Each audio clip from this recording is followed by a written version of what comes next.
In my early 30s, raising our family, we were working, and I have a daughter, and she was in junior high at that point, and we were worrying about soccer practice, and we were worrying about making a living and taking care of the things at home. And you see it as, well, I voted, that's about as far as I need to take it, and what's the use? It takes me 10 minutes. I may or may not think through issues before I even walk into the voting booth, but I did my part. Move on your way and get back to life. Politics and government seems like just dirty business to people, and they think it's so big and so complicated and so unwieldy that there's no way that they could possibly understand it. When you get into it, it's not that hard to figure out. I grew up in a very liberal household in Southern California. Really didn't get a lot of the understanding of the way things were supposed to work. You'd hear a flippant comment every once in a while about, well, somebody ought to do something about that. It was more of a slow process for me to understand that I needed to be more involved. When you just vote, you don't really understand how many opportunities there are to be involved as a citizen.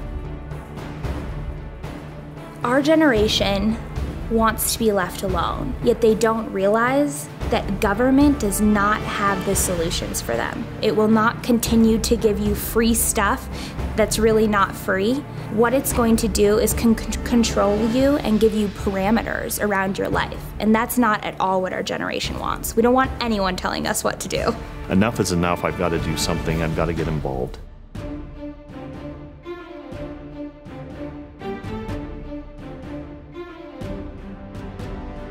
I'm fascinated by how few people know the national motto, E pluribus unum. What does that mean? It means from the many, from the people who have come here, whatever color you are, whatever language you speak, whatever race, whatever religion, we are one people. Now, what makes us one people? It is a belief in the idea of America. America's an idea. It's the only country in the world that is an idea. We believe in that idea. For thousands of years, a king or a potentate or a pope would rule over the people. A monarch that you had to go to get permission to start a business or get approval on your marriage, and that wasn't the case here. America was different. It was exceptional because for the first time in human history, people realized the rights of the individual. We have created this idea that individuals are special. Every single person matters. All of us individually inherently know what's best for ourselves and not government. And you have the ability to make your life what you want it to be. It's not up to somebody else. It shouldn't be up to somebody else. It's in your hands. People all over the world thought it was insane that the ordinary man simply couldn't govern himself. We didn't need the government to do every last thing, to tell us what to do and where to go and how to do it. That was the magic of the United States Declaration of Independence and its Constitution. The Declaration of Independence is the idea of America.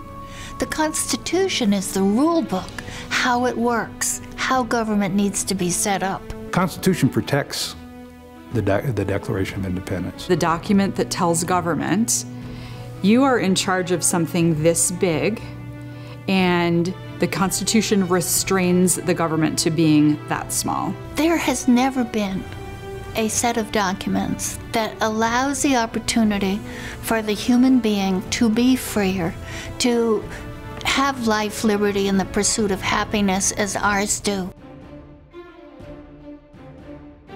Liberty is the responsible exercise of freedom. I get to do with my life what I choose to do with my life. And as long as I'm not harming somebody with my choices, I expect my choices not to be infringed upon. Freedom is a messy business. You might not like what the other guy does with his freedom. He might decide to have a different religion than I think is the one true religion. Okay, I just need to be okay with that. We need to thicken our skin up a little bit if somebody is doing something with their liberty that we don't think we should do with our liberty. And government cannot take those rights away.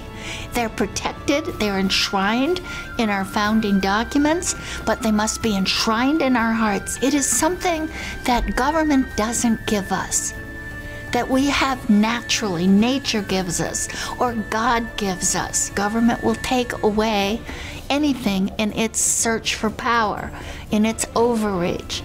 Only we can protect those unalienable rights that are born to every human being on the planet and that we need to understand and defend. We have slowly devolved into a dependent society where we do want government to take care of us. We do want government to feed us, to clothe us, to house us, to give us money if we can't find a job, to support us if we're ill, to support us if we're old. That's an insidious thing, because as we want government to do those things, we lose our abilities to be responsible for ourselves. And it starts with the little encroachments, and then they're big encroachments. Well, look at what government has taken control now. Every decision you make, every action you take within a given day, there is some level of government involvement in that decision. You look at the cereal box, that nutrition label is government mandated. You might be interested, you might not be. You might be interested in different nutrition information. They now have put regulations on what kind of toilets you have to have in your bathroom. I mean, you can see that in your own household. And it might be little things, or it might be we're raising taxes, so now the money that you earned, you get less of that because the government's taking part of it. I got a notice in the mail, and it said that the government of the town wanted me to make an appointment so their agents could come into my house and see if I had built anything that they could tax. I am protected from having the government come into my home without probable cause that I am a criminal, or without a warrant from a judge. To me, it's just mind-boggling. And that's why costs continue to go up, especially in the regulatory state, is there's so much that people are trying to protect people from. I mean, I don't know how you would keep up with the regulatory state and how you'd keep up with every law when there's thousands done every year. Nobody knows all those. So it's from the little things that government imposes on us with regulations that lead to the loss of this great American experiment in liberty. And that's why it is so important that we understand the call to citizenship and our pride in it, that we consider it the most wonderful thing that we possess is our citizenship, standing up to protect our unique form of government. I think that we owe it to ourselves and the future generations to be very active and engaged citizens and tell government this far and no further. We've abdicated that personal responsibility to bureaucrats, to our elected officials, and we should be holding those folks accountable. So if you're unhappy with what's going on in your local school, you're unhappy with what homework your kid comes home with, that is beholden on you, not someone else, not the school district, you as an individual to get upset enough to go to your school, to talk about it in your community, to be able to bring change. So if anyone wants to see change in what's going on in their government, they're gonna have to get rallied up and do something about it. The government was created by the people, and we are the ones who pay them. They don't produce anything. The only money they have is from what private citizens produce. Is government performing what you're paying them to perform? Probably not. You wouldn't hire, let's say, a babysitter for your children, just be like, do whatever you want. You know, you're gonna put rules in place, have them eat dinner at this time, have them go to bed at this time. And so it is our right to restrict them, to try to course correct them where we think they're straying, and to fight back when we think that they're going too far. It is our right. We are technically their boss.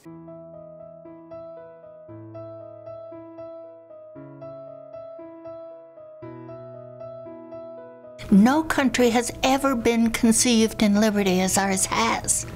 And that through inactivity, through inaction, through not caring, we are allowing this amazing experiment to become extinct. And we are on the cusp of being able to save it like an endangered species or letting it go go forever in this world. We must stand up for freedom and say, all those lives that have been lost in the past, all the wars that we have fought, all the effort that has gone into creating these documents, we cannot lose it. We cannot be the generation that lets it go. Not on our watch. You don't have to go to Washington, D.C. to make a big impression or to change the world. You can do it locally. You can do it in your own neighborhood, whether it's an HOA or in your town. Find a service organization and get involved in the fabric of your community. You absolutely can walk in and do it. I'm a stay-at-home mom. I'm not a constitutional expert, but I do know a lot of it is just showing up, finding that cause that you are concerned about, and just seeing what it is that you can do. I never had the feeling there's nothing I could do. Look through the lens of liberty. Look through it. Look at any change you might like to make and say, does this make us as individuals freer or less free? People are doing it. I am so excited about the number of people today who are suddenly realizing that yes, I can make things happen. I can make a difference. Let's trust ourselves and let's trust our neighbors to fix problems instead of always saying there ought to be a law or the government should fix this. This is up to us. If I don't do something, one thing, every day, once a week, once a month, things aren't going to change. Washington's not going to correct itself. It's time for us to step up and use all the tools at our disposal and take the government back. There's opportunities at every turn, and if you don't get involved, it's going to be decided for you. It's like the bald eagle. You know, the time came when it was endangered, where we were going to lose our national symbol. And people stopped and said, we cannot allow this to happen. And now there are bald eagles everywhere. They have come back with great force.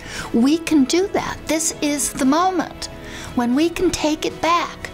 If Americans will stand up and say, I am a citizen, I am not going to allow that to happen. I am drawing a line in the sand. Freedom does not begin in the White House. It begins in your house.